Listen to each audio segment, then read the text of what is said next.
The next thing I want to look at is what we call and logic. And logic means this. If the lead responds and does this, then we will do this and we will do something else. So let's look at our scenarios again. A lead responds to your follow-up and they ask a clarifying question, but they do not book an appointment. So what I will do is I will continue with my booking campaign and I will add a manual follow-up.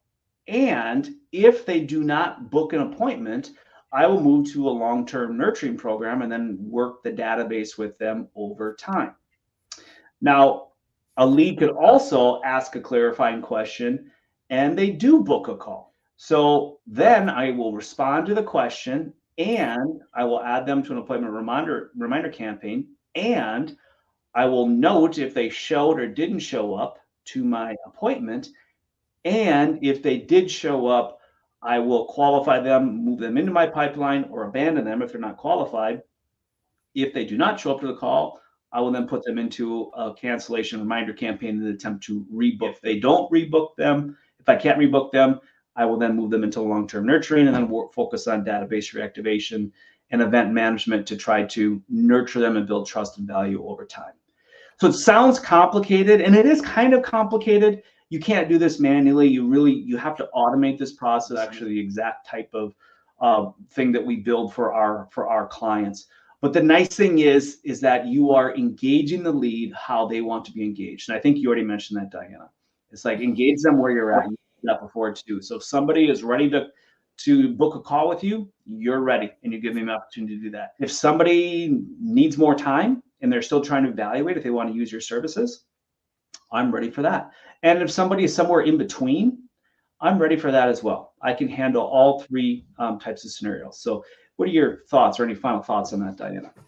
Yeah, so I think it's good to build that with a tool, right? On an automatic tool that can help you with the workflow, but in the same time, you need to think this workflow. So you have to think things through, exactly. And you have to think it through from the lead's perspective. Like you said, you meet them where they're at. We would all love it if everyone would call us up and say, yes, I'm ready to go, and here's my money, and when can I sign the contract? That's just not how it happens. So every lead's journey is different. And you and I were talking about this before the call here today.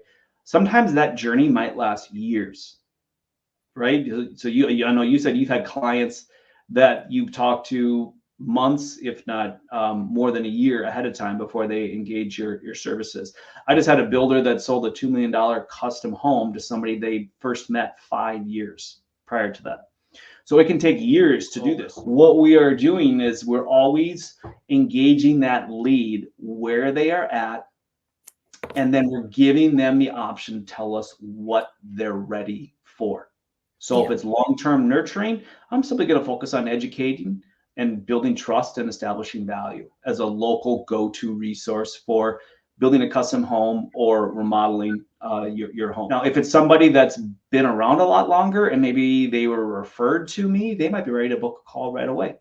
But it takes time to build trust and value. And so you just need to be ready to meet the lead where they're at, be able to give them that roadmap or be able to provide that roadmap that makes the most sense for them. And then again, they're either going to buy or die. You're going to stick with that lead until 5 years from now and they're ready to build, or maybe it's going to be 5 months or 5 weeks. You just don't know. So you have to have that roadmap built, understand their behavior, and be able to engage them exactly along every step of the way and where they're at. Any final thoughts, Diana?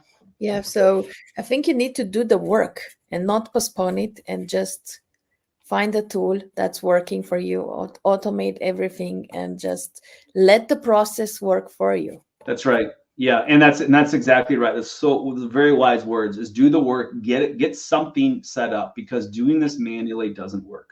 There's no way you can manually manage a database and understand the lead's behavior and be able to respond appropriately manually. It's impossible. Okay, it just doesn't work. The larger the project that you are selling, meaning the higher the price point, typically the longer the sales cycle. So your database is going to grow and grow and grow. So database management becomes a really key part of building your business and be able to pull multiple sales each year out of people that you met, like I said, 5 weeks, 5 months, 5 years before, and be able to add those to any other new leads that you're getting that are committing faster this particular year. So do the work. Yeah, you're exactly right, and have a platform and then just run with it. And of course, you still have to measure everything. In order to manage it, you have to measure everything. So we're always measuring how the leader is responding and then responding in kind. Yeah, very